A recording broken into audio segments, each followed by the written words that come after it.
Good evening. We're going to go ahead and get started. For those on the door, please take your time. We'll also remind everybody that we have some boxed dinners to my left and to your right, so please help yourself. My name is Greg Odell. I'm the President and CEO of Events DC, and for those who don't know, Events DC is the Convention and Sports Authority for Washington, D.C., so we're an independent authority, but we do have a board of directors that are appointed by the mayor and confirmed by the council. And so we act in concert with the mayor and certainly work with city council and work with the community. So we've been very excited. I say that because there may be some new faces, but certainly we see lots of friends that we've worked with over time, not only for these new projects, but also for the events. And so you may have received the agenda. You'll see there's about 6 items on that agenda. The first of which is what I'm doing now, is giving you a little bit of an overview on Events DC. And then we'll also talk a little about the update on the redevelopment of RFK. And then we'll also talk about some upcoming activities on the campus. We have a special presentation that I won't give away as spoiled, but then we'll also talk about some upcoming events and then get lots of feedback from the community. So with that, we're going to jump right in. I will direct your attention to the screen and distract you from looking at me. This is not working, but you don't mind driving for me, Ryan?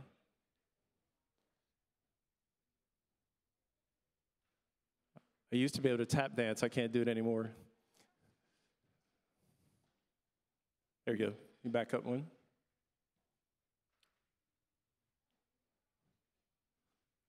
All right, here we go. So I spoke a little bit about this right now. We're going to have talk about redevelopment and then talk about some ongoing campus activities, and then we'll have plenty of time for Q&A. We'll do the Q&A first for the redevelopment effort, and then we'll have the Q&A for our existing events on the campus. So with that, you can go to the next slide. So I know many of you have seen this before, and I will say for those who've regularly attended the meetings, there won't be a whole lot of new information. We'll give you updates on where we're trying to implement the first element, and that is the practice fields. But for those who are new, who have not been here, we've spent the better part of the last 2 years working with the community and with lots of stakeholders to try to figure out how we're going to reimagine and revision this campus. And so obviously there's been lots of discussion about whether there's going to be an anchor tenant or not. But what we wanted to do is figure out what we could do in the short term to actually activate this campus. What kind of community uses could we have on this campus that would convert a lot of this asphalt that we've all seen for many years to green space and to active space. And so you'll see here, and I'll quickly go through them, the 5 elements that we all discussed with the community and that we've settled on was first, the community fields. So those are multi-purpose fields that would serve lots of different sporting events, but also could be for community use. The second is a market hall, and we'll talk a little bit more about that, but really think about different types of use, whether it's specialty foods or even some community gardens or some other things could be accommodated in the market hall. The third is a sports and recreation complex, so pretty robust structure that would really house lots of different event programming. So there could be courts, think of different fields, all types of even after-school programming. Many of you may recall when we went through this process before, we found that within a 50-minute radius, there really was a need and a demographic for serving kids for lots of this different programs. So we're excited that we could build something like that. The fourth item were the pedestrian bridges. So this is also reinforcing the existing bridges we have, but also building new bridges to make sure there's the right connectivity. And we're going to be working with DDOE on that effort as well. Certainly last but not least, and that is the RFK Memorial. So all of you know that the stadium was obviously named for the late senator, and so we thought eventually that stadium will not have any more functionality, and it will eventually be demolished and razed. And so in doing so, we want to make sure that we create a memorial that's befitting of his legacy. And so we've already started working with the family. We're very excited about working on this process. Just to quickly orient you, and again, I know many of you have seen this, but for those who haven't, this just gives you an indicator of where these different program elements are. And so you'll see the multi-purpose fields to the top of the screen to the north with the market hall in the yellow center. And it was intentional about having that market hall in close proximity to those fields so we make sure that they could benefit, obviously, from a food and beverage perspective and serving good ancillary use. You'll see here in the red circle down south is what would be the Sports and Recreation Complex.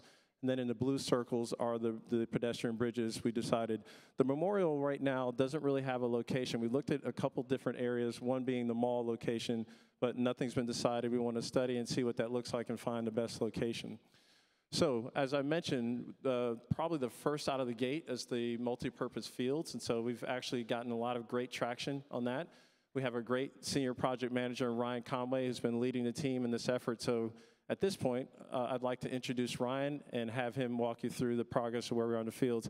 So please make him feel welcome and give him a big round of applause. Ryan, if you would, come on up.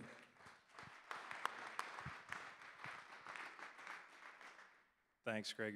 You're too kind. Yeah. So Greg showed you and walked you through the original master plan that we had rolled out. And as we've been drilling down into the multi-purpose fields, which is the first element to be implemented, we've started to refine the master plan. And to do that, we, again, worked with district agencies, the community, and various stakeholders to refine the plan.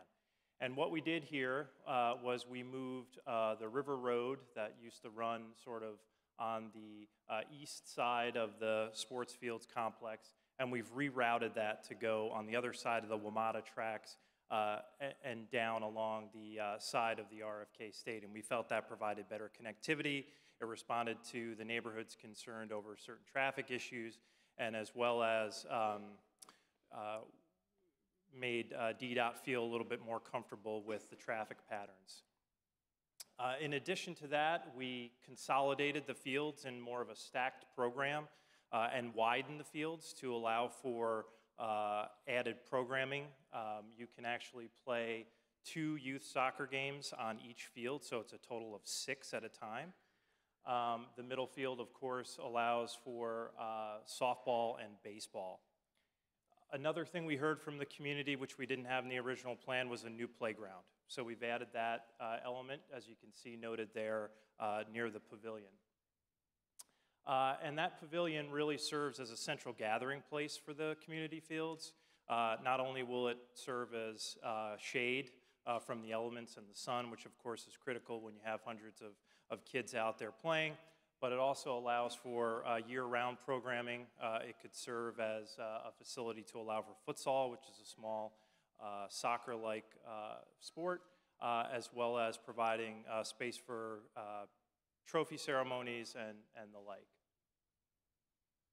So just to give you a little bit more information, we did present this at our last quarterly meeting, but there's a lot of new faces here, so we felt it merited going through again.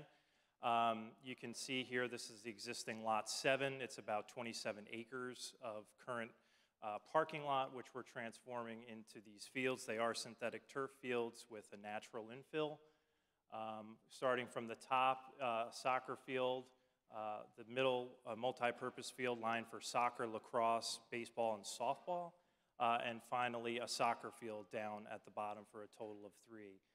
Dispersed between is a series of bioretention, which helps us retain and filter stormwater, as well as walking paths that connect the communities above down to the Anacostia River Walk Trail.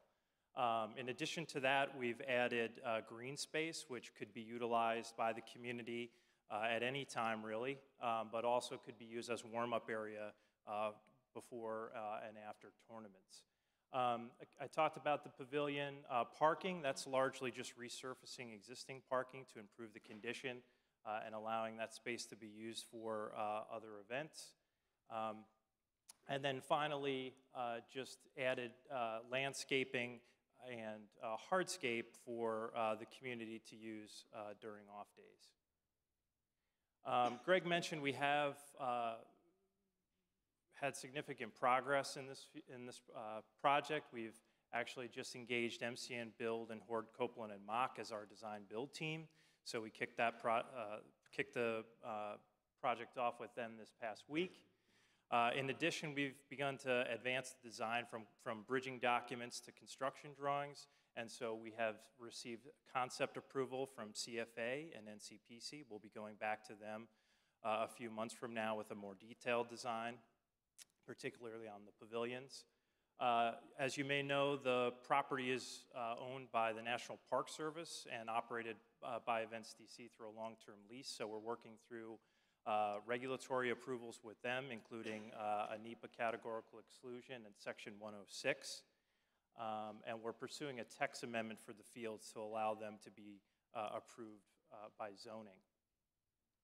Greg mentioned DOEE, working closely with them on stormwater, wetlands, and environmental issues to make sure that any construction that we do on the property is in compliance with regulations for hauling off contaminated soils and making sure that the project is safe for operations. And then finally, working with Grove Slade, our transportation engineers, on a comprehensive transportation plan to make sure that anything we build there fits in with the existing road networks and make sure that that traffic doesn't become an issue down the road. In addition to that, we've been at several ANC meetings to present updates and continue to solicit feedback from the community on our plans.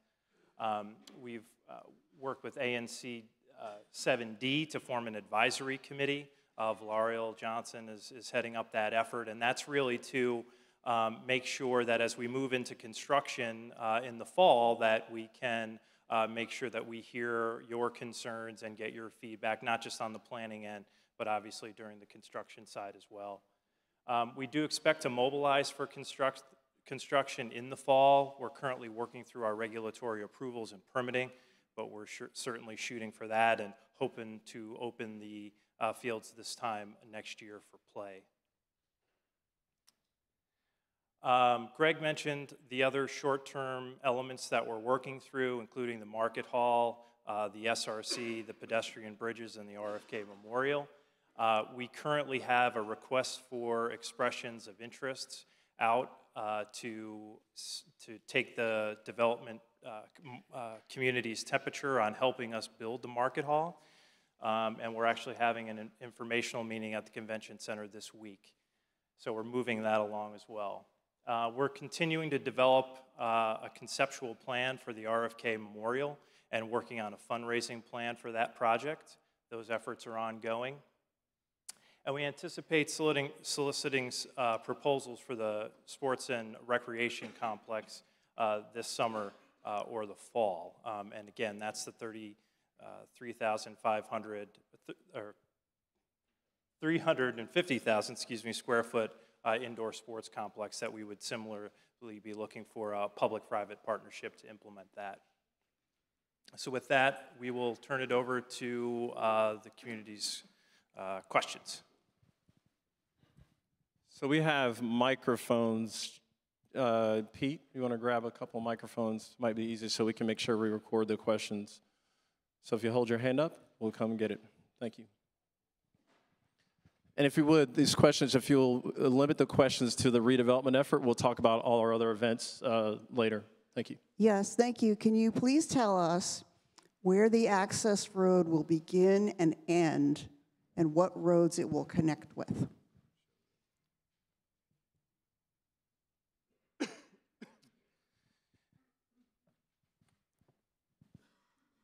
The roads that will be built as part of the Fields project will actually be, there's an existing curb cut on Oklahoma Avenue which we'll utilize.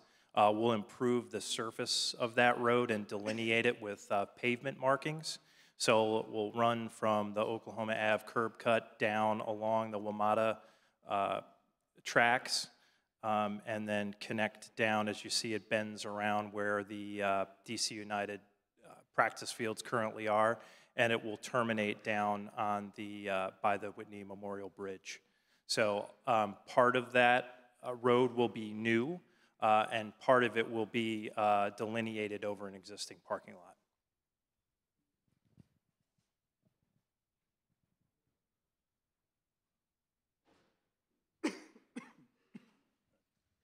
What's the status and relative time frame of the bridge projects, the 3 bridges that are part of the original plan?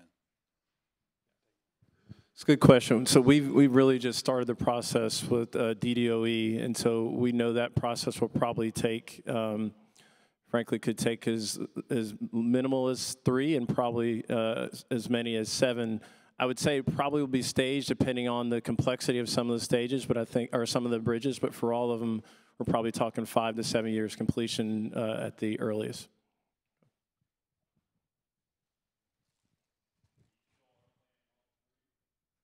I'm sorry, I didn't hear you, sir.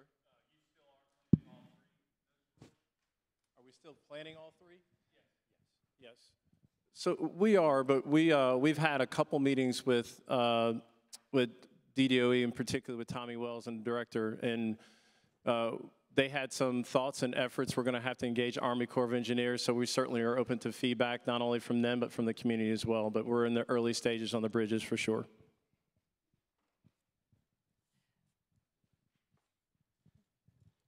Okay, I get to go. When you started this concept of the sports and entertainment complex, it would have been kind of one of its kind around here. How does the development of the St. James complex, which opens this fall, admittedly in Springfield, which is a fair radius from here, but has 450,000 square feet of programming similar to what you're proposing? I hadn't seen that project. No, I'm just kidding. So, fair question. We obviously are aware of some of that project. We think 2 things. You pointed out some geographically. We think, given the density or the demand that's going to be within the radius of this site in this community, we think there's going to be lots of demand for a lot of the program. Admittedly, we need to look at their program and make sure where we think there's a niche.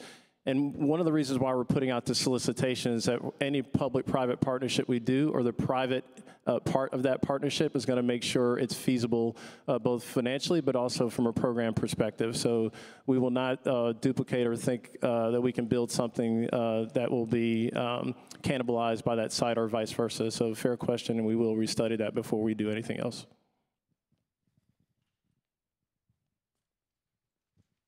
Next question. We have some mics up here. Oh, gentlemen. Hi. Hi, my name is Skip Strobe. I live in Lincoln Park. I was at the RFK Stadium this past Saturday, and there's a bust of RFK in front of the main entrance to the stadium, but the plot of land right behind it that's a part of that kind of afterthought of a spot for him is in unbelievable condition. And I spoke with Maeve Kennedy this afternoon, and she tells me that the Park Service is in charge of that spot, which I believe is the case.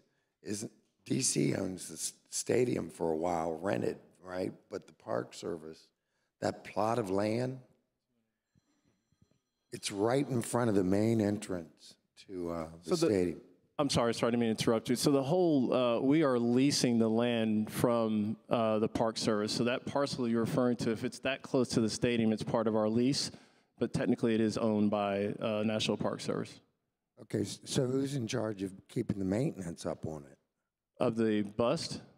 No, the bust is fine. Of the land? Yeah, it's like a 60 by 30 foot plot of land right behind it. So we're responsible for the maintenance of it, but I'd like to find out exactly where you're talking about to make sure I understand. All right. Okay, I'd love to see you afterwards, so we can make sure we know where you're talking about. Okay, I gotta leave. I mean, I specifically came here for that. Do you mind sharing with Pete? No, and we'll fine. get your information or find out exactly where it is, and we'll make sure we address it. Thank you. I think I'm next here. I'm with the DC Audubon Society, and we're just eager to find out if you can talk a little bit more about any opportunity to incorporate wildlife habitat, natural areas, and green space. It's great to see that you've got the bioretention areas, but particularly since this is just down from and kind of across from Kingman and Heritage Islands, you know, we of course would love to see any opportunity to create forested areas, riparian edges, and natural meadows. Just wondering about your plans or feelings about that. Sure. So we've been working with DDOE. Part of the challenge, obviously, right around the fields is it's pretty active space. But we certainly are open and amenable. They had some suggestions for us when we were doing this site plan in the first place, which is what we came up with. But we're happy to hear some thoughts from you directly and see, again, our concern obviously is the number of kids and people are going to be there and the sensitivity to that type of treatment, if you will. But we're certainly open and would love to hear your thoughts. And actually, you can the trees that are in red, those aren't necessarily cherry blossoms. Those were trees that we added in response to DOE's comments to add additional trees throughout the site. DJ, we've got some folks up here. So my name's Denise. I'm the ANC commissioner across the street. Folks, I need a commitment from you to hire DC residents. I was at a meeting a couple of weeks ago and with returning citizens who said that Events DC is not only not hiring us, they're kind of hiring other people. So we need a commitment, given the amount of money that's about to be spent, that we're hiring DC residents on a permanent basis, and that we're hiring returning citizens. So can you make the commitment that A, you're going to abide by DC law, that you're supposed to be hiring DC residents, and B, if you have the opportunity to hire more than the bottom, which I think is like 25%, that you'll actually hire more than that to make sure DC residents are involved in this project? Sure, I'm happy to make that commitment. I'm not sure the claim that we're not hiring district residents is founded, but just as an example, right now we're building a new arena in Ward 8, and despite the challenges that it's a very quick turnaround for this site. We actually, I'll give you two stats. For CBEs, our goal was 50%. We're at 66%. Our goal for Ward 7 and Ward 8 businesses was 10%. We're at 17%. And 1 out of every 4 resident on that job is actually from Ward 7 and Ward 8. So we're happy to make that commitment. We've done it on the baseball stadium project. We've done it on the convention center project. And we will surely do it on this project as well.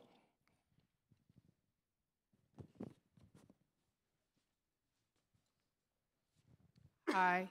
You mentioned that the Park Services will be owning the fields.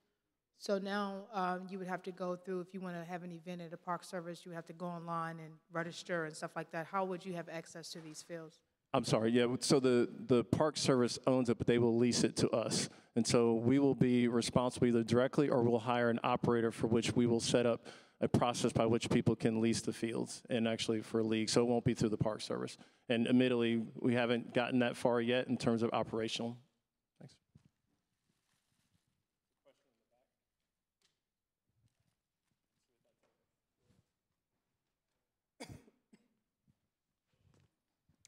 Hi, I'm Dan Ridge. I'm an ANC commissioner in Denise Krepp's ANC.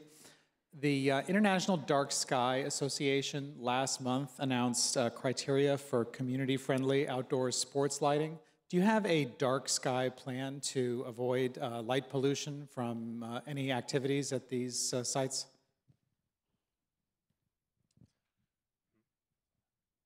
I'd like to get more information. I'm not actually familiar with that exact association, but I can tell you that the lighting that we've proposed for the fields will mitigate spillage, and certainly will do our best to keep them on while play is going on, but not keep them on when unnecessarily. But I'd like to hear more about it. Thanks.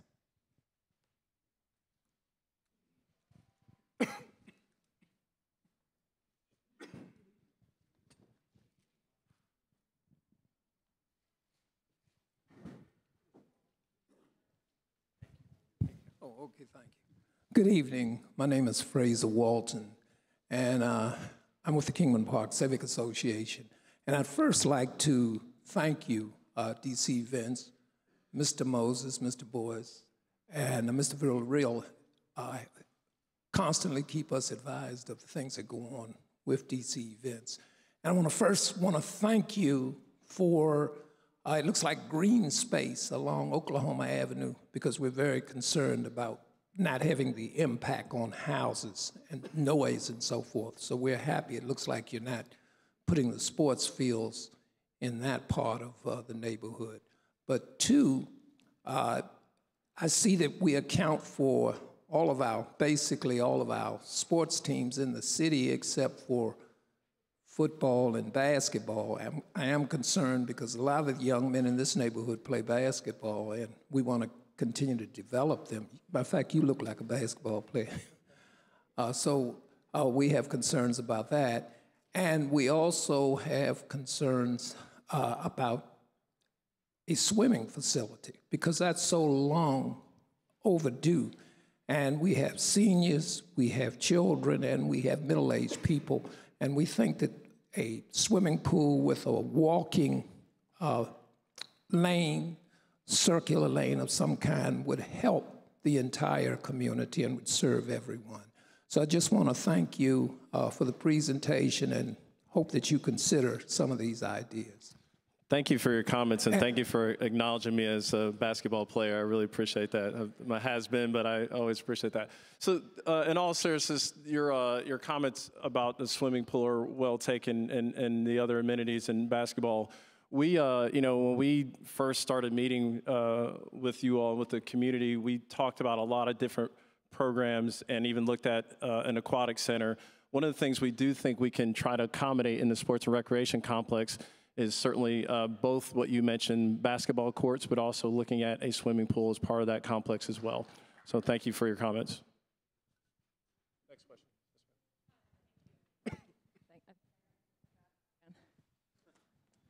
Thank you. Okay, 2 for 2, okay. Hi, I'm Amber Gove. I'm Commissioner for 6A04, and thank you for the presentation so far. Since we're getting into the weeds a little bit about the public-private partnership for the management of the fields, can you let us know if both for-profit and nonprofit firms would be eligible to manage that? Will there be caps on the fees that are charged to the organizations that would be able to access the fields?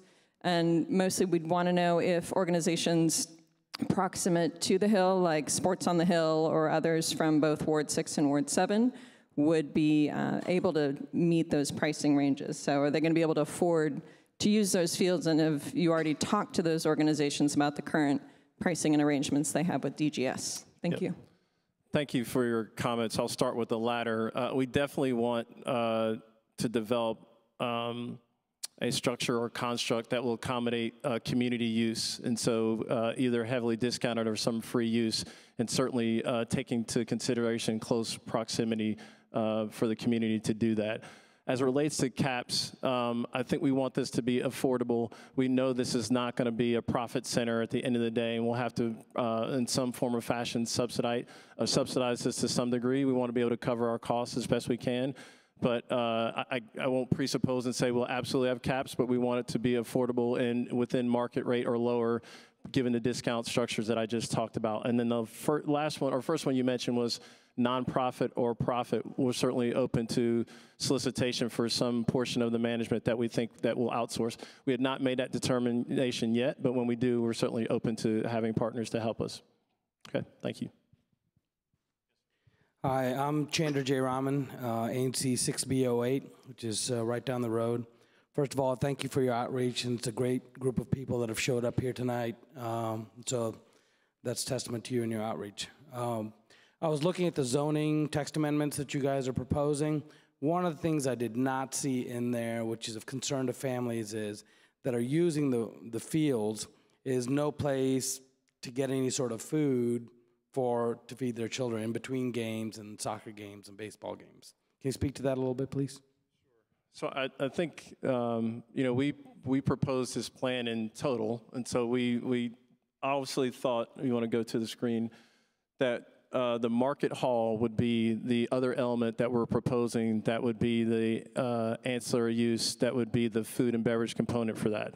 Timing issue, there will be an issue that we're going to have the fields done first.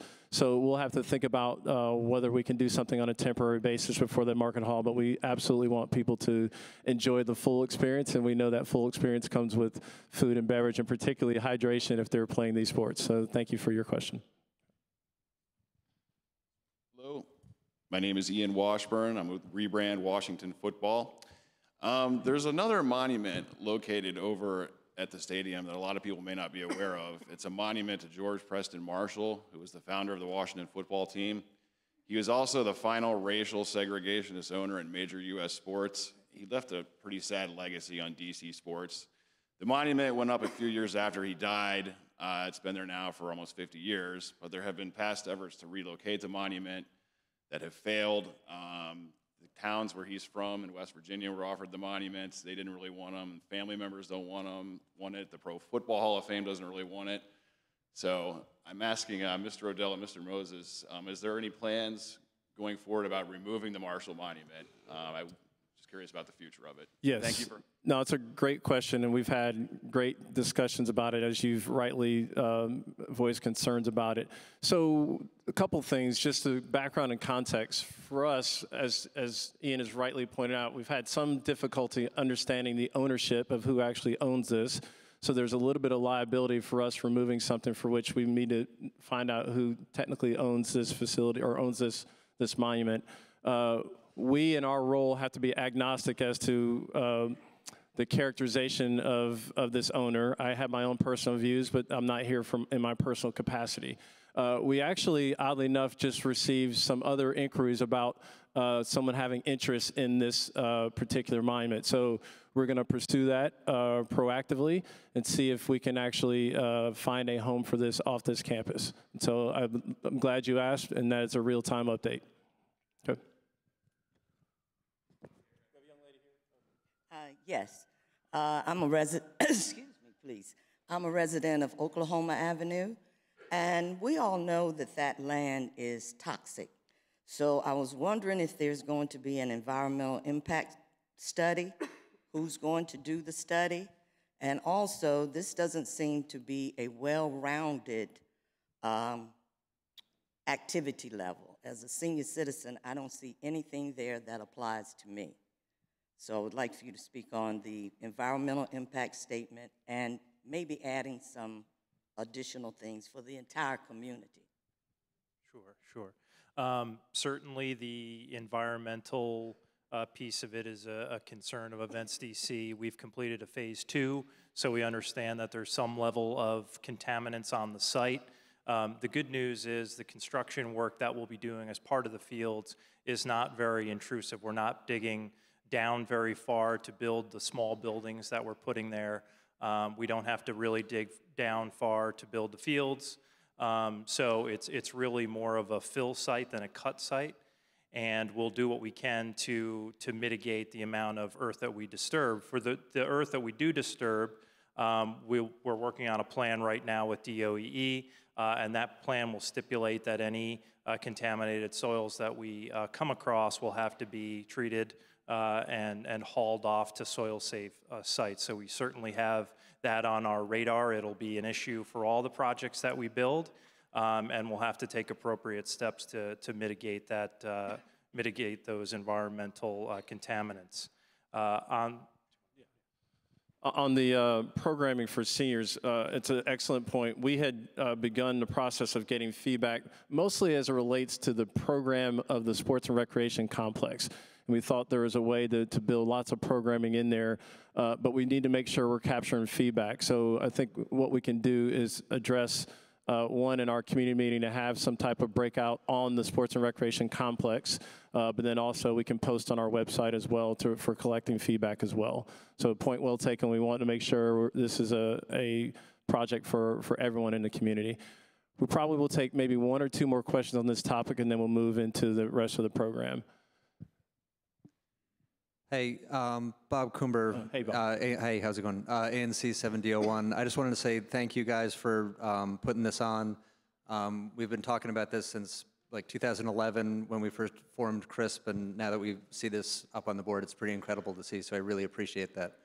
One of the questions is kind of a follow-on to the Oklahoma Avenue question, is there's going to be a lot of, obviously, of stuff removed from here, mostly blacktop and kind of nasty stuff. Where does that go? What is the plan for that removal? Like, what's the route? Because we're hoping for it not to go through the neighborhood. I know that there's, southern exits that can access. I'm not sure. What is the plan for that? During the construction process? Right. Yeah, so we literally just had our kickoff meeting with our design build team, so we haven't developed that plan yet, but we're happy to share it when we do. We'll make sure we get feedback. Thank you. Okay. Sure. Yes, ma'am. My question was about, there's a lot of talk about different memorials for Kennedy, for the football guy, for whoever. Is there any plans to include anything about the history of the neighborhood, including with maybe art, even in the design of it? So we have a space, if the sports complex is something that's going to have a look and feel that's going to last more than 50 years. It's not just going to be all glass and stick out in the neighborhood, but really just sort of feel a part of the community instead of just That's like an excellent suggestion. We would love that, and we'd love to incorporate that. We, as many of you may know, on public projects in the district, typically if there's public money going to a project, 1% of the hard costs has to go to public art. And so we certainly want to do that for this project, but it's great to make sure we capture the history of the community. It's an excellent idea, so thank you for that. I think 2 more questions. Hi. 2 more. Okay. Thank you so much for coming out here. I just have 2 really quick questions. I was hoping you could talk more about the Market Hall and what that actually is. Is it like Union Market or Eastern Market or incredibly downscaled from that? And then going off the question about activities, I agree. I think if you don't have kids or if you're a different age, there's like no activities here for us. So maybe including a basketball court or a tennis court. Have you guys thought about that? Good question. I'll start with the latter. So we definitely did on the sports and recreation complex. We had not looked at any outdoor courts, just given some of the other amenities, outdoor amenities in and around the community, but we certainly can revisit that. But for sure, in the sports and recreation complex, we're going to capture that. On the Market Hall, and I apologize because we actually have previous presentations that go into a little more detail, but it really is a robust structure that would have specialty foods, it had prepared foods, it even could have a community gardens element, but also could have a place for dining as well. So we really think of this not only could be its destination itself, but also to the gentleman's question or point earlier, it's going to serve as an amenity to all the other elements. And so we think it's going to be pretty robust, about 50 or 60,000 square feet. So not a small structure, but have lots of different venues and opportunities for lots of different vendors inside that space. Hopefully I answered your question. Yes, it'll be.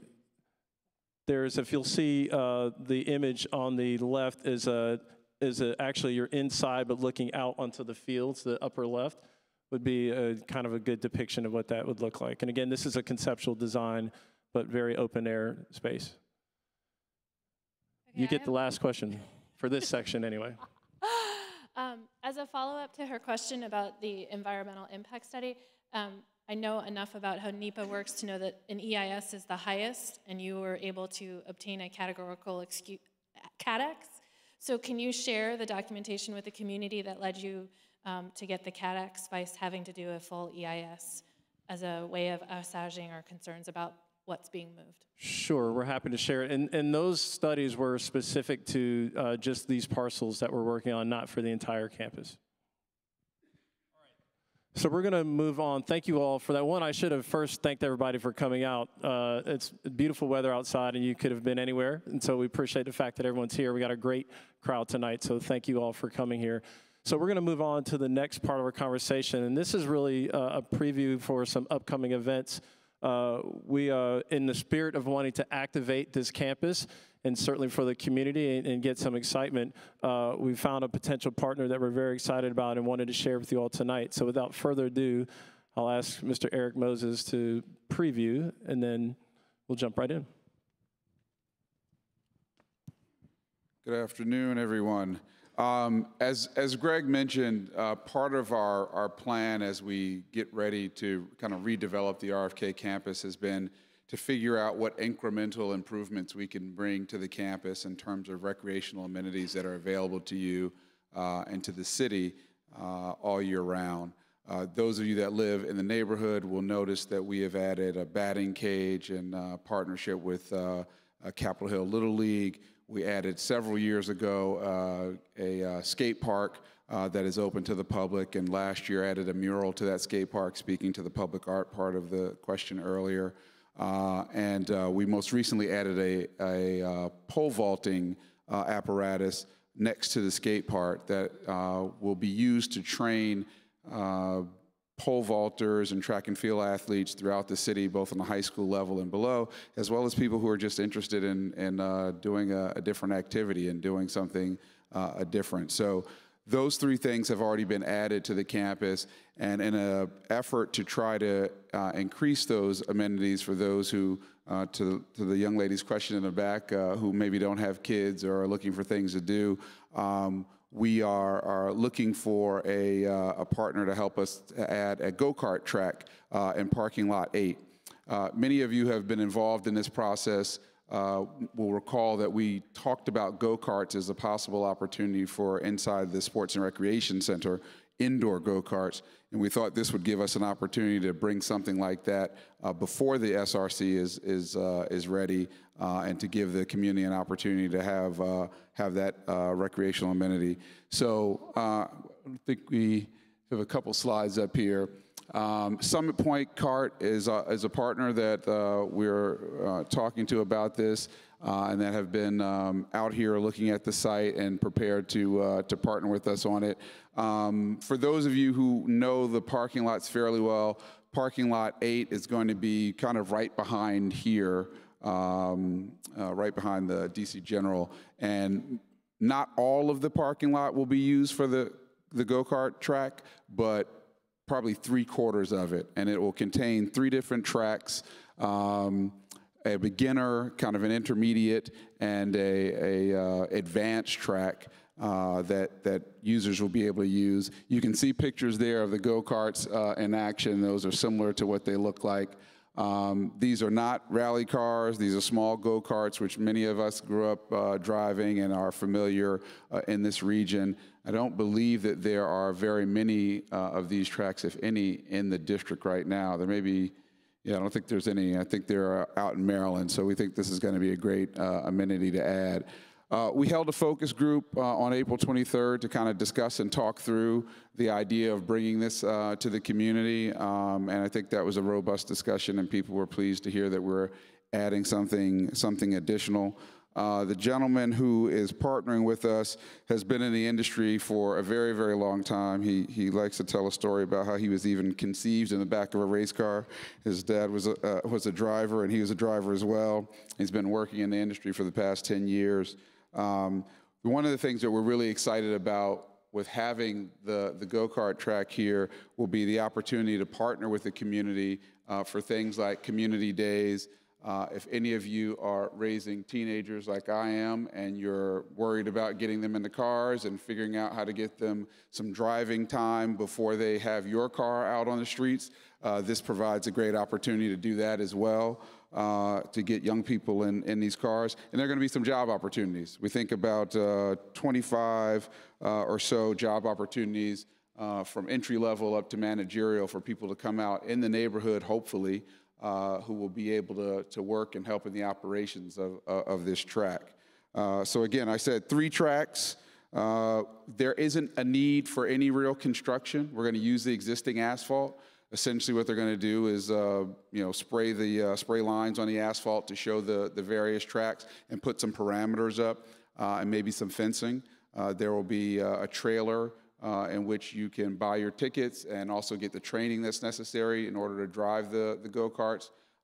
This is the kind of activity where you won't be able to just walk out and get a helmet, sign your waiver, and get into a car.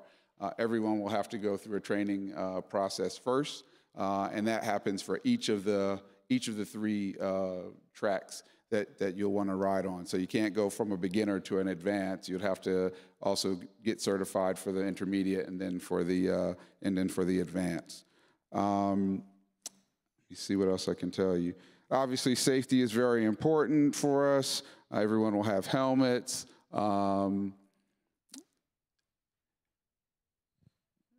Temporary facilities. I talked about the job opportunities and opportunities to partner with the community. We're expecting to get the track development started next month in May, and then have it open by June. So there'll be a summer recreation opportunity for young people and others during the summer right here in Lot 8. It'll be a year-round recreational amenity for residents and visitors alike. And we are also hoping that depending on who shows up and what kind of drivers we get, especially young people, there may even be some scholarships offered to young people who are really interested in learning how to drive. There are a couple of drivers, and Jens, you'll tell me if I'm wrong here, but there are a couple of drivers who I think started off in these go-karts and then progressed into professional race car drivers. So it has happened before. And so if there are some talent that gets identified by the operators here locally, there'll be some opportunities to give some scholarships to some young people to spend some more track time than they might otherwise be able to pay for to work on their driving skills. So I said a lot. I'll stop there for a moment and answer any questions, if anybody has any questions. We'll get some microphones out here.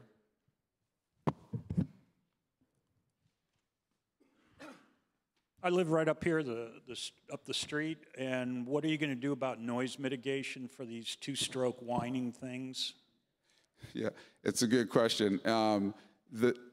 In fact, I'll ask Jens, you want to come up and we have the operator here who will come up and can answer these detailed questions much better than I can. But Jens, I think, can talk about the noise of the carts. All right. Hi, I'm Jens Scott. So your question was about the two-stroke whiny things. We don't have any two-stroke whiny things. All of our go-karts are four-stroke.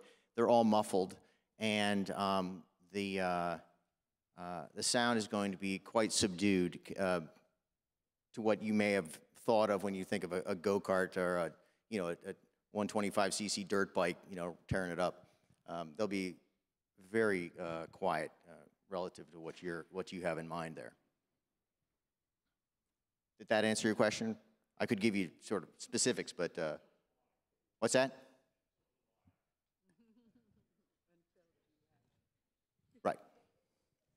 Hi, in line with the sports activities, particularly the go-kart, from a cultural perspective, it's a new thing, but also the cost affordability of some participating in that. Now, that's down in the weeds some, but for a broader community to participate in something like that would probably pique the interest of a lot of young people.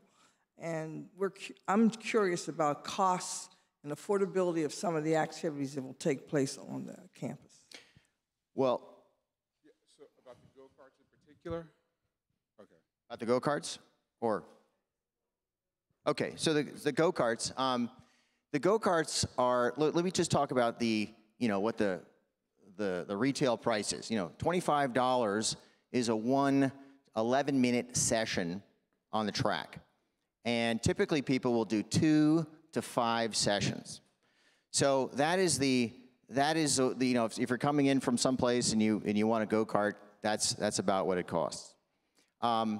We are going to have lots of what Moses talked about, scholarship programs and community days that offer discounts and to make that more affordable for the people in the surrounding areas.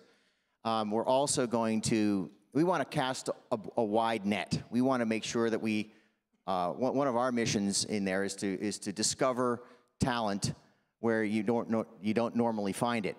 So we're going to cast a wide net and offer very affordable rides to the community and to discover who's good. And then those who show promise and enthusiasm towards the sport of racing, we're going to give them scholarships to proceed on to little or no cost from there on, and then try to use our contacts in the racing community to connect them with pro racing teams to actually help them with a career moving forward. Did I go too far, or is that answering your question?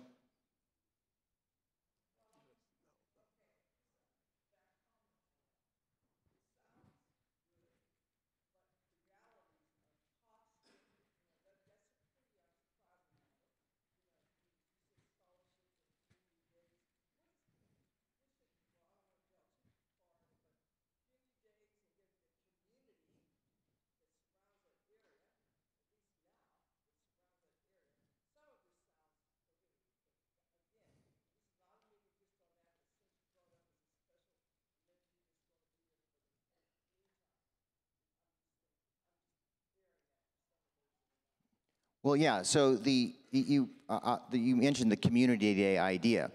We're going to offer, we're going to create events that invite the enthusiastic people of this community to come out and ride at our place. And I haven't really worked out how that structure is going to work, but the goal is to figure out how to get everybody, in the carts and driving, regardless of what their abilities to pay for it is. And then once we get them in the cart, we and our staff can evaluate their enthusiasm and skill, and then we would then help propel them on further. So we would also be, something underwriting it would be us as a business, we'd be underwriting it. And we're also seeking other sponsors and things like that to help underwrite these sorts of programs. So we don't want it to be, it's in fact probably the most affordable way of getting into motorsports there is. So the idea, the whole structure of how the company is run is all about utilizing few assets for many people. So therefore the costs are kept down. Hi, Dan Ridge again. I grew up camping at Summit Point Raceway, watching Paul Newman race his team of Corvettes, timing laps myself. I have worked for Formula One across Europe.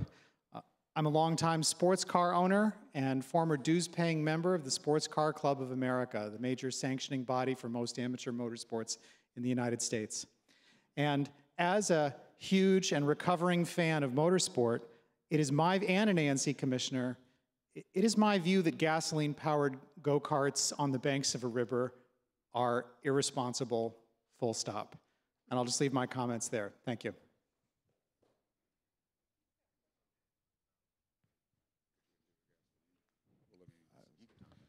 So appreciate the comment, appreciate the involvement with motorsports.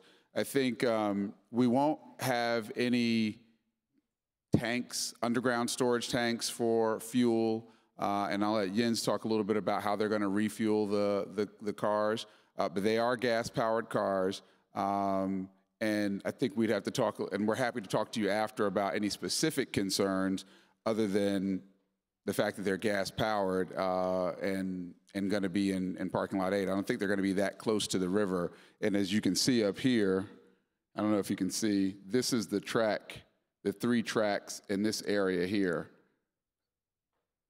So we're happy to talk to you after this about specific questions, but there won't be any tanks brought on to the campus, nor put underground that will be holding fuel that have the chance of leaking out or anything of that nature. Check, Mike. My name is John Lewis. I grew up in Washington, D.C., and I was just concerned in the river that's running from Anacostia all the way over to Kenilworth, past this development. And I'm 57 now, and I see kayaks even down on the tidal basin. You can go down there and rent boats and all that, and paddle boats. I'm just wondering, would one day it'd be some fun stuff, like clean fun stuff over here for the kids running around Anacostia over to Kenilworth along that water bank. And anywhere else that want to come and spend time, I think that's a good stretch for kayaks. And I know DC offer a boating safety course that would ensure that kids, be out there in the best interest of fun. I was just curious about that. So we don't have really any plans as Events DC to activate the water, but I know that there are plenty of organizations in the city that are trying to do that, including the company that runs Kingman Park and the Kingman Island living classrooms. So we don't have any plans for that right now, but we're hoping that by adding things like the go-karts and some of the other amenities that I talked about, the skate park, et cetera, those things are generally open to the public. This one will cost because they're a for-profit business and they need to be able to make their money back to operate the amenity, like most amenities that we have available to us. But but there are different things on campus that are already free, but we don't have any plans to activate the water right now, sir. Any other questions?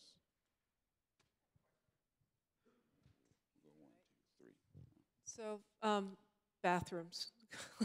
That's a constant question I always ask you guys is bathrooms. Having an activity for a kid, it's great. I'm a mama too.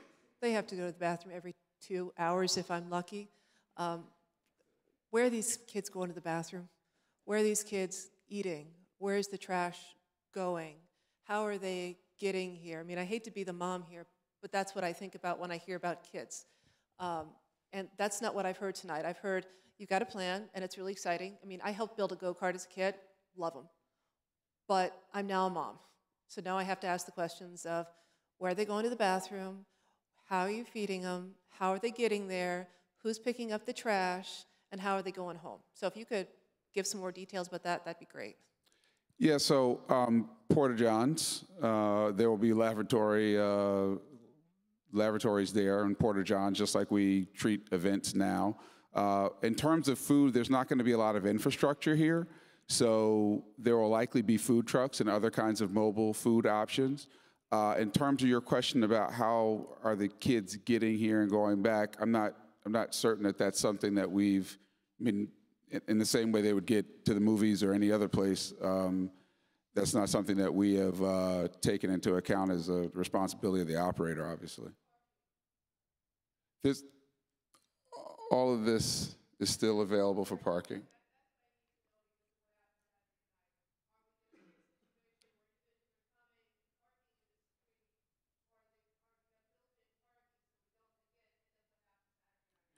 So there won't be more than, I think, about 45 cars in total operating.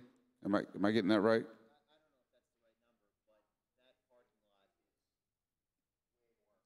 So there's plenty of parking to service this activity in this area here, still in Lot 8.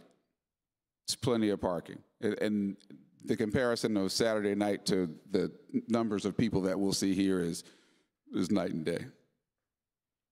Any other questions? Yes, ma'am. Let's get her.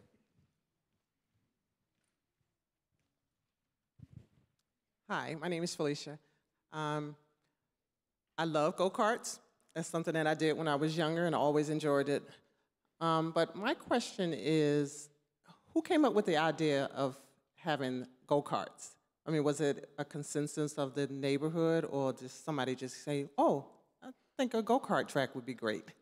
Yeah, so it was a little of both. I mean, when we were having these conversations over the last 2 years and talking specifically about the Sports and Recreation Center, that was one of the uses that was mentioned. And around the country, you'll see a lot of places now that have the indoor go-karts, and so that was mentioned as an opportunity. There were other things that were thrown out, but frankly, when we were approached by Summit Point, and they were interested in this site and what it could do to activate the neighborhood, but also be a destination for visitors and guests and corporate outings and things of that nature, we thought it made sense and was a decent use of an asset that we already have, which is plenty of asphalt. And as you will recall from Greg's earlier presentation, this lot and parking lot 8 is not slated to be redeveloped for much longer than the fields going in 6 and 7. So how do we continue to add more amenities for the community, for the city, for visitors to our city, which is part of our mission in the short term? And we thought this was the best way to do that. Ms. Ragland.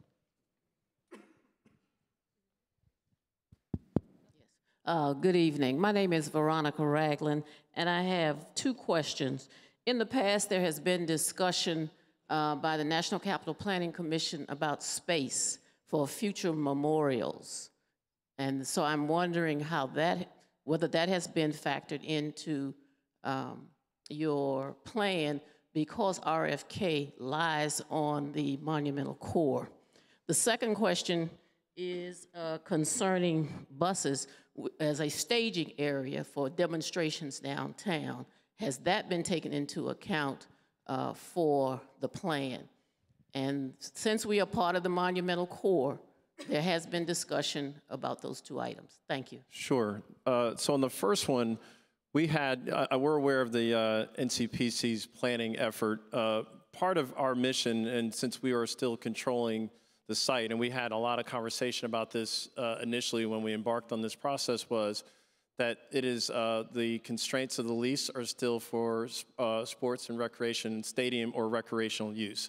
And so despite the fact that, NCPC, which is well within their purview to do that plan, they did that planning process independent of us. One of the things that we're doing now is obviously wanting to incorporate a memorial as part of our short-term element. And so I should have addressed this before. One of the other efforts that we're embarking on is to gain site control. So right now we have probably about 22 years left on the lease. We think for a lot of these projects, particularly almost all of them with the exception of the fields, probably requires longer financing or a longer lease in place for financing. So when we go back to the Hill, which I had the pleasure, if you want to call it pleasure, of having to testify on the Hill, one of the things we talked about was in getting a lease extension or fee simple transfer, however that may occur, was making sure there was flexibility in the language that would allow at least for ancillary uses relative to sports and recreation. But the original premise was under the constraints of the lease. That's why we are planning these types of activities as opposed to other activities, housing or otherwise, including the memorials. Question. I'm Francis Campbell. I'm a resident on Burke Street Southeast, a former commissioner for 6B10. But I'm curious, all your plans are grandiose and exciting in some cases, but to tie in on what the young lady said over here, I'm now a senior, and I'm not going to be putting my old behind in a go-kart. Okay, so what do you have for seniors? And then the second question, the plans are great for a segment of the population, but what assurances do you have that there's going to be an extension on the lease to allow these things to continue beyond the terms of the present lease? Good question. So I'll answer the latter first. So all of our efforts we're operating simultaneously. So we are pursuing a lease extension, but that's why I clarified that, frankly, the fields is probably the one that doesn't require a lease extension.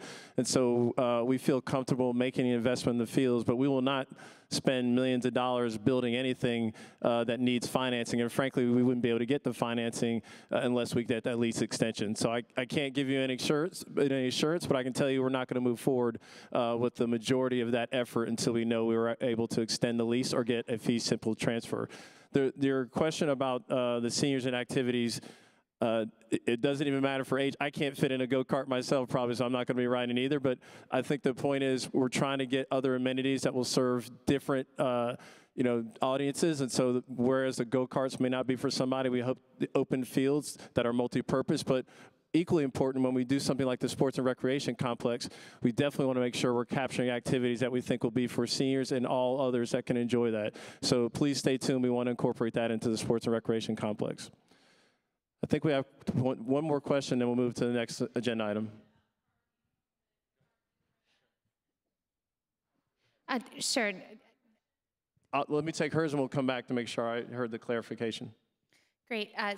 I appreciate some of the plans laid out. I'm excited about the sports fields. I appreciate that there is a large asphalt parking lot and you're trying to take advantage of that existing feature on the site. I am still concerned about noise, and I just wanted to raise it again. Is there going to be, I understand that you said that you don't think it will be noisy. Will there be an opportunity to revisit that? How long is the contract for this operator to go forward? Some of the noise may be negated by the construction that will be happening at Reservation 13, but after last Saturday, I'm just sensitive to noise and how it carries through the neighborhood from that particular area. Sure. No, thank you for the question. Yeah, there'll be a soft opening as these guys are practicing on the courses as they have them laid out to make certain that they're safe and make certain that they're interesting to drive on.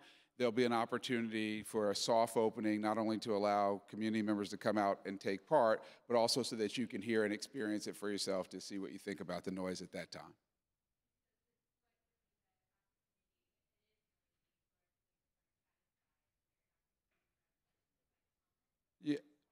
Yeah, I think what we would do is work with Jens and his team to see if adjustments can be made to ensure that the things are not overly noisy in a way that you're, for good reason concerned about. Hi, my name is Mizuki Valentine, and I am a River Terrace resident right on across the Anacostia.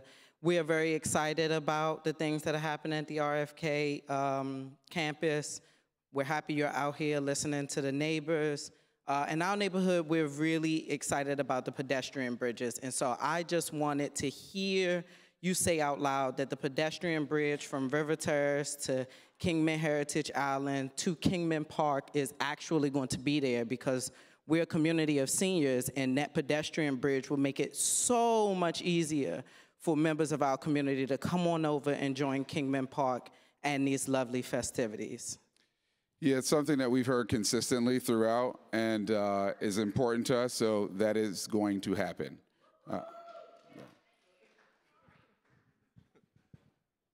Subject to regulatory approval, I should say, it's going to happen. But we're passionate. We think it should. It will take some time, but we absolutely think it should happen. So we're going to move on to the next agenda item.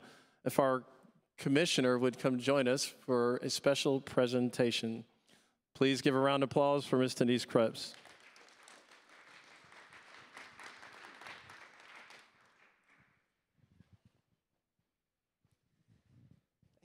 All right, can you guys hear me? All right, so I wear many hats in life. Most of you guys know me as the ANC commissioner, but that's not how my daughter's friends know me. I'm the Girl Scout mom. I'm the Girl Scout mom that can sell you a Thin Mint, a Do-Si-Do. You don't need a trefoil, but boy, you really do need it today. And we sell a lot of cookies here in DC, but I don't think you guys, well, actually, let me ask the question. Do you guys know where the cookies come from? There isn't a cookie tree, I can tell you that much. There isn't a bakery here in DC. Do you guys know where the cookies come from when they arrive here? They arrive via big trucks, and they arrive via big trucks here on the RFK campus. There are truckloads. I'm talking about big 8-wheel vans, trucks coming in with Thin Mints. They come in with Samoas. They come in with everything. And they've been doing that for years. And that's one of the reasons I'm here tonight, is to say thank you to Events DC. Because but for them, mothers like me would probably have to go somewhere else. Instead, we all line up nicely in our vans, in our U-Hauls, in our church cars that we borrow from the pastor, because we assure him he's going to get some of the Thin Mints. And we say, look, we're going to be here for 5 hours, and we're going to offload. And then everybody in this room then buys from us. But the only reason you guys get your cookies is because of folks like these guys. So I've been asked by the Girl Scout Council of the nation's capital to give a plaque. And the plaque says to Events DC of Washington, D.C., in warm appreciation of exceptional service to the Girl Scout Council of the nation's capital 2018, thank you for letting us pick up our cookies on your property. So thank you guys, it's a good news story. Greg, thank you. And by the way, lots of girls sell cookies. It all goes to a good thing. Thank these guys, and keep buying the sugar, books. Keep buying the sugar. So thank you very much. Thank you very much. Yep. Thank you, Denise. Appreciate it. And we're happy to eat all those cookies, too. I can assure you that. All right, so we're going to move on to the next agenda item, where we'll talk about the upcoming RFK Stadium and DC Armory events for May and June.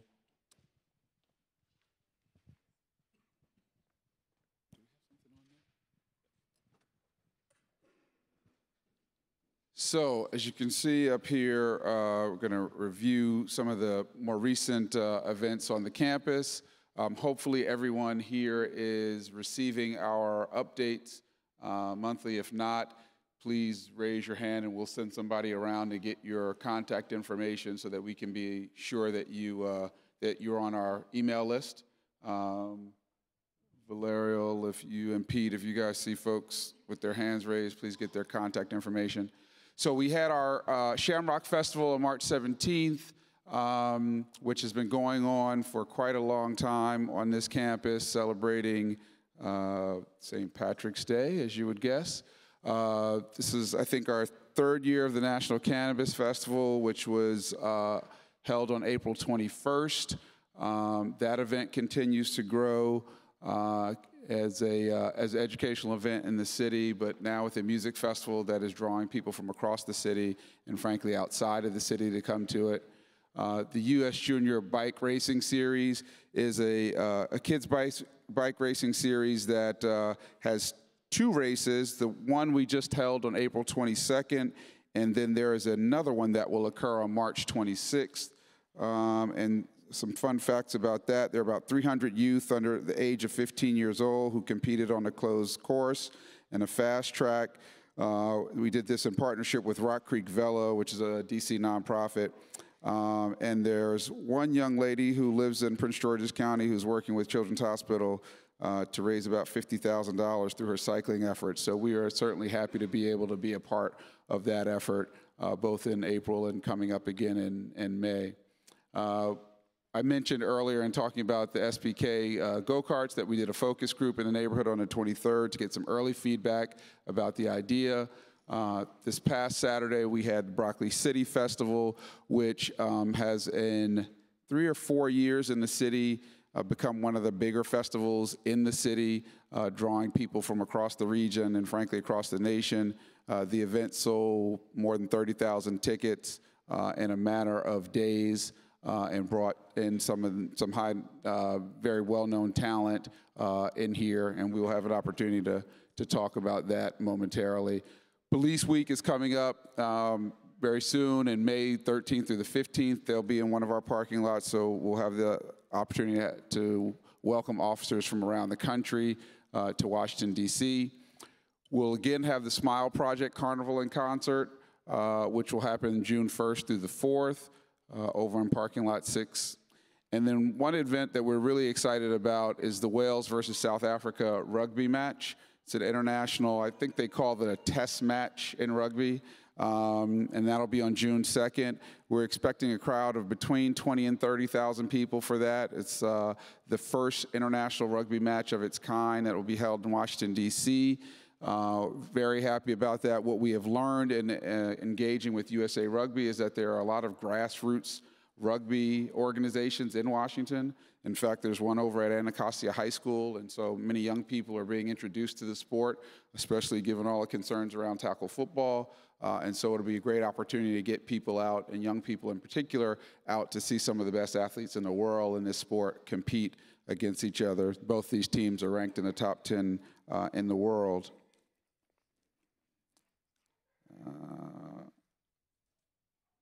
The Grace Jamaican Jerk Festival, DC, I believe this is the 3rd year we're having that. That'll be on June 10th. The Night Nation Run on June 16th, and the U.S. Junior Bike Racing Series again on June 26th. The one thing I think we missed is the Hooky Day Festival is the 3rd year event. We expect about 4,000 people for that. That'll be on June 22nd. So as you can tell, the spring going into the summer is very busy for us around here. We will continue to try to use the standard operating procedures that we've worked out in the last several years with members of the community to try to mitigate any of the effects of these events and the visitors that come into our neighborhood and your neighborhood to attend these events. And so, as usual, we are interested in hearing from you. If there are specific questions or specific concerns, the reason we get you these lists of events that are upcoming ahead of time is so that you can make us aware of those things. For Saturday, we didn't know until after the event had been planned for a long time that Metro was going to go to a single tracking. But with that, tried to do all that we could to work with rideshare partners like Lyft and others to make certain that the single tracking for Metro wasn't going to be a problem. But things like that do come up. So that is, in a nutshell, what we have going on and what you can expect on the campus in the spring and in the summer. And now I will open it up for questions. Yes, sir. I see you have the microphone. Okay, I really appreciate it. 2 things I want to ask. Can organizations rent some of the lots, on different dates, obvious, that you list there? And secondly, the Howard University football game against Hampton was scrapped last year. Can you bring that back this year? Outstanding event, tradition that went on for decades. and we still, a lot of Howard alumni and Hampton alumni didn't get a real good answer as to why it didn't exist this year. Can you talk to us about that? Thank you very much. Sure. I'll take the second question first, because frankly, I don't think I may not have heard you on the first question. The second question was the AT&T Nations Football Classic Black College football game that we hosted for 6 years at the stadium was discontinued after the 2016 game. And your question was, can we bring that game back, specifically between Howard and Hampton? The game was dear to my heart because it was kind of my idea, and we helped get it started after we started the Military Bowl in 2011. The candid fact about that is that the game was one that we invested quite a bit in and tried to build up over 6 years, but we could not recoup on that investment. And by that, I mean the ticket sales weren't as strong as we needed them to be in order to continue to make that kind of investment into the event. That said, basketball is a lot cheaper to put on than football. And so I literally had a conversation today with the athletic directors from Hampton and Howard about a possible basketball game between them in the new arena that we're building over in the St. Elizabeth's campus. So we hope to be able to reprise the rivalry, but I doubt it'll be in football again, given kind of the cost of doing something like that and bringing the teams in and trying to put that thing on and being able to pay all the bills. And your first question was what? First part is this. Can organizations possibly rent one of the lots during the summer for activities, obviously not on those dates? Sure, yeah, and our senior sales manager, Derek Mays, is over there on the wall. Raise your hand so they can see you. Yeah, don't be shy now. So if you'd like to talk about rental of the facilities, you can talk to Derek. Okay. Yes, ma'am. Hi, my name's Laura Nunn, and I'm with Friends of Kingman and Heritage Islands. And one of our big concerns has been access to the island when you're having events. We've had school groups, and there's lots of different groups that use the island, and then we'll show up, and we can't get their buses and cars over to the entrance. And I'm confused as to why it hasn't been as easy as I've had in the past accessing the parking lot for the skate park. When the skate park opened, I would just go up there with my son and say, oh, we're here to use a skate park, and they'd wave us in, but we haven't had that with access to Kingman Island, and I wanted to see if we could figure out a solution. So, like, a couple weeks ago, we had an Earth Day cleanup, and we had 50 Boy Scouts showing up to do this Earth Day cleanup, and we couldn't get them to the entrance point. So is there something we can do to remedy this? Yeah, thank you for sharing that. And someone will, and it'll probably be Valerio, but one of us will talk to you about the specifics of that. The question as to why it's easier in the skate park to access it than Kingman Island is essentially because parking lot 3 where the skate park is under our control, and we're able to allow people ingress and egress there. Kingman Park is not part of our portfolio, or Kingman Island is not part of our portfolio. And so sometimes we frankly don't know what's planned for the island when we have an event schedule going on. We try to make certain that we get our event schedule out and publish to everyone in the community so they know what's happening. That said, there shouldn't be a reason why we can't coordinate with those activities to figure out how to provide access to the island when needed, whether it's through lot 6 and 7 or frankly off the entrance on Benning Road. So we'll work with you to remedy that. So real quick, with the event this last weekend, I'm really concerned that they blocked the multi-use trail from Tuesday on. There were no signs up, so I use that as my commute route. It was dangerous at 5 o'clock in the morning because there were no signs. You know, all that area was blocked. Where they force people up onto the road or up onto the sidewalk, the fence post holders were basically blocking the sidewalk. So it was an unsafe environment. Okay. So we were late on getting signs up. I will freely admit that. We're able to get detour signs up on the path because not the entire path was closed, but there was a portion where you couldn't because we were using that to allow for move in and move out of heavy equipment, and would have been unsafe to mix pedestrians, bikers with the heavy equipment that was moving in and out to set up for the event.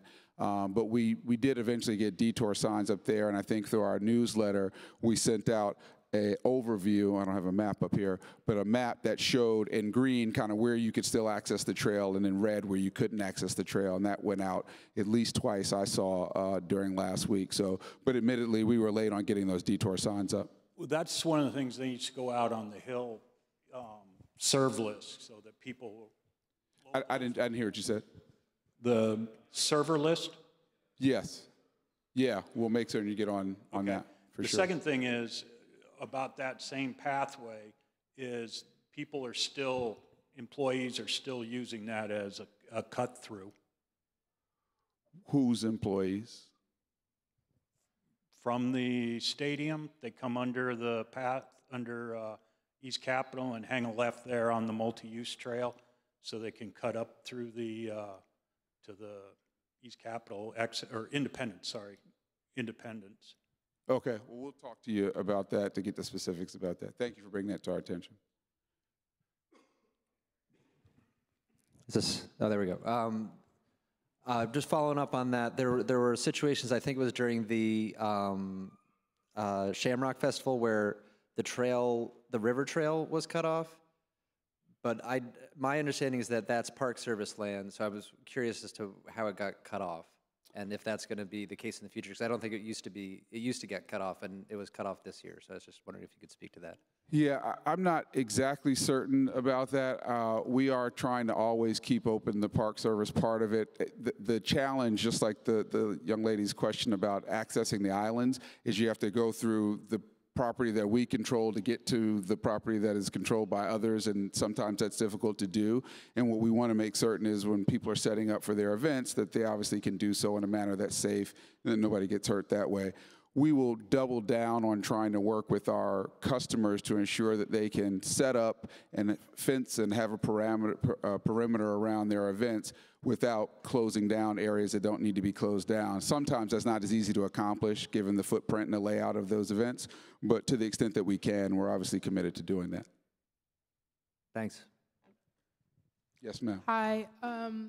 I'd like to know, how are the lots and/or Oklahoma lawn space established for events such as this lot here where the Broccoli Fest and Shamrock Fest was?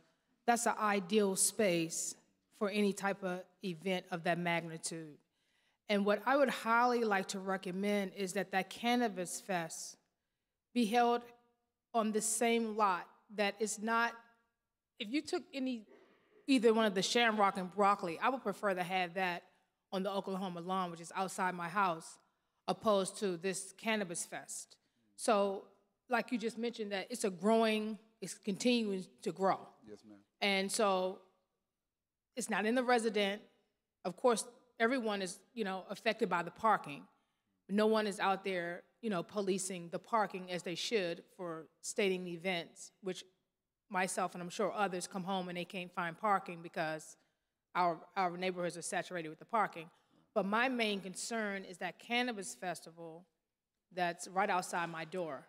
And I would really like to see it over here at this lot where it's not a part of the residential neighborhood, more so as that Oklahoma lawn space. How are those lots allocated for such events? So it's a great question. So the challenge around festivals is that most festival organizers want to have some green space in which to hold their event. And we have more asphalt than we have green space. And so the only place where there really is green space that can accommodate a few thousand people, frankly, is that area on Oklahoma Avenue, as well as the area here that we call the Armory Mall, which can be challenging to shut down because it's an emergency evacuation route.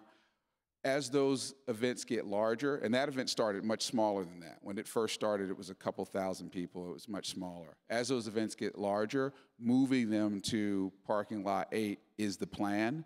And so we will certainly talk to the organizers about that. To the extent that you have specific concerns about the festival itself, I'm happy to talk to you after this is over about what those are to see if we can try to address that, because I don't know that it's large enough just now to move over to parking lot 8, but happy to discuss it further with you after this is over. Okay. Hi, my name's Pearl. I live on Bay Street, so I actually would not be excited to see the cannabis move to my backyard. But that said, the last Saturday's concert was a disaster.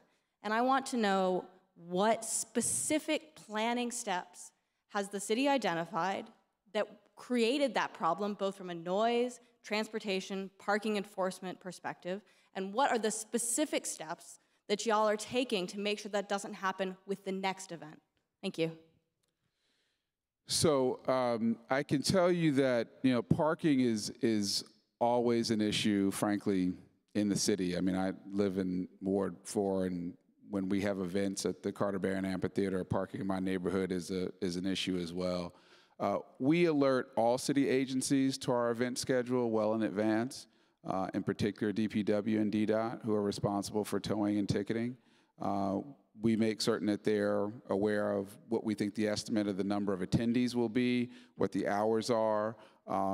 We obviously keep our parking lots open because we want people to park in our parking lots because they pay, as opposed to parking on the street. So we're encouraging of that.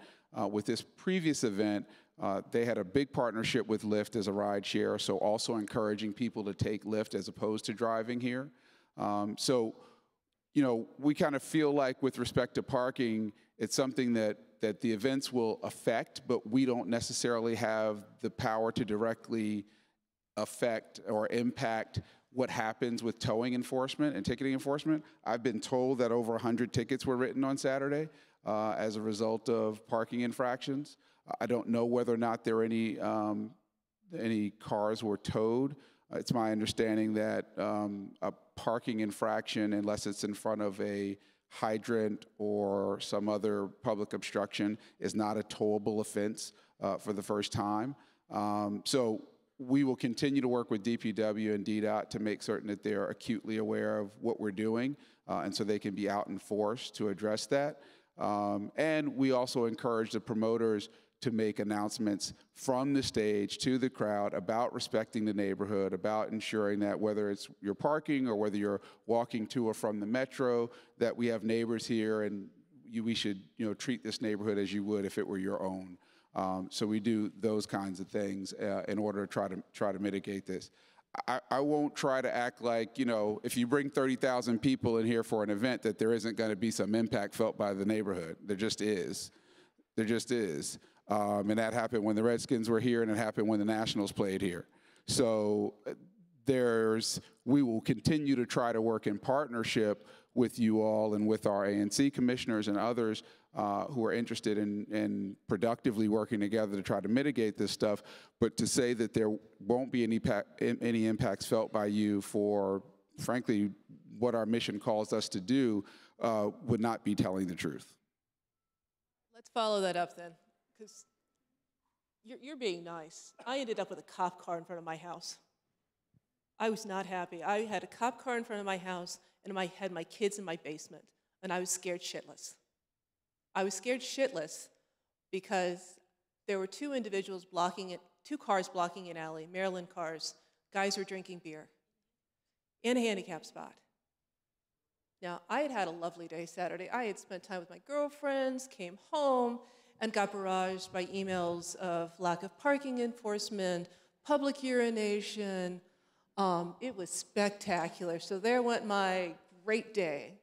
My great day ended up with me calling the cops so that they could remove these individuals, who then started mouthing off at me for calling the cops. The cops ended up staying in my house because I was a little concerned about what they were saying. I don't ever want to end up in that situation again. I don't ever want to have to tell my daughters to go down in the basement while mommy handles the situation. I don't want my neighbors to ever be threatened because I wasn't the only one who said, hey, you know, you're not a Ward 6. You know, you don't live here. We really do want to be able to park in front of our house. And people were saying, really? You want to go there? Why don't you take care of you before I have to take care of you? That's unacceptable. That's not going to happen again. Because I'm not sending my kids to the basement. I'm not going to get tweets from my residents saying, I've been threatened. I'm not going to have that while you make money. You made money on Saturday. My kids went to the basement. So the ask tonight is that you and I are going to be sitting with parking enforcement. We're done playing this game because you and I, Eric, have had this conversation. We had this conversation about Shamrock Fest. My husband was publishing articles about people who literally dropping their pants in front of my house to go to the bathroom. Boys and girls, that was great. That was epic. I've been threatened in my house. I'm not doing that anymore. So I need a commitment from you tonight that you and I are going to have our butts in a meeting with Shorter, and we're going to solve this. This can't continue, all right? Can you make that commitment tonight that you and I will have this meeting? I will talk to you anytime, anywhere. With Shorter, DPW. Certainly. Thank you. So, Eric, I had sent you a note as well, and Denise and I often play good cop, bad cop, so I'll play good cop for a second. I thought we had a great protocol after some of the Shamrock Fest debacles, and they were debacles in past years. And they included some coordination with MPD about police patrols. And it's not just about Denise being threatened by people, it's about safe passage of people who came to the event. Mom and I noticed that there were groups of women, pairs, fours, you know, they had parked illegally, forget that for a second, but they deserve to be able to get to and from an event and feel safe. And when we had the Foo Fighters concert, we had a lockdown great protocol, and it was wholly absent on Saturday night. So I thought you were playing good cop. Feels like bad cop, bad cop. Or maybe that's just me. So I will say, in all seriousness, the protocols that we've talked about before were in place this time, as they have been for every large-scale event. There was a MPD car, a MART car roving that part of the neighborhood. We put the Porta-Johns, there were at least 10 of them on the Metro. We put the lighting up, all of the things that we worked very closely with you all on 2 years ago, maybe 3 years ago at this point, to put in place, were all put in place for this. I will not for a second excuse bad behavior, but I also can't say that we're responsible for how every person acts when they leave their home. I'm sorry that anyone was threatened, and we will certainly, in our debrief with the promoters, as well as with some of the city agencies, see if we can address that. And maybe that means having a greater police presence, although we had about 23 MPD officers on site, as well as countless crowd control folks. I think, why don't we bring you the microphone so we can all hear you? The thing is that was really effective for the Foo Fighters is you all worked with MPD to do a little bit more of the bike cops and the patrols in the neighborhood as well, and I did not see that. Yeah, and sometimes to my earlier point about working with DDOT and DPW, we can suggest, we can inform, we can cajole and persuade, but they don't necessarily have to listen to us. So I think that the combination, and perhaps we can get on the same side of the table on this issue, the combination of the experience that we had with some of the anecdotes that you all can share might make an impact for future events where we need more of an active presence in the neighborhood. So I am committed to working with you to share that information with our city agency partners and see if we can get some additional help in that way. Anybody else? Take one more. Nobody. No. I will let Greg close us out here. Thank you all. This has been a great meeting. We really appreciate both the participation, but also really the thoughtful feedback, both on the development project and the operation. So stay tuned. We're excited and want to continue on this journey together. So have a great night. Everybody, please be safe and have a wonderful night. Next meeting, we'll announce it. We haven't determined the time or place, but we'll announce that. So it'll be on a quarterly basis. Oh, okay. Oh, it was? We already put a date on? Oh, July 9th. I beg your pardon. July 9th. Thank you.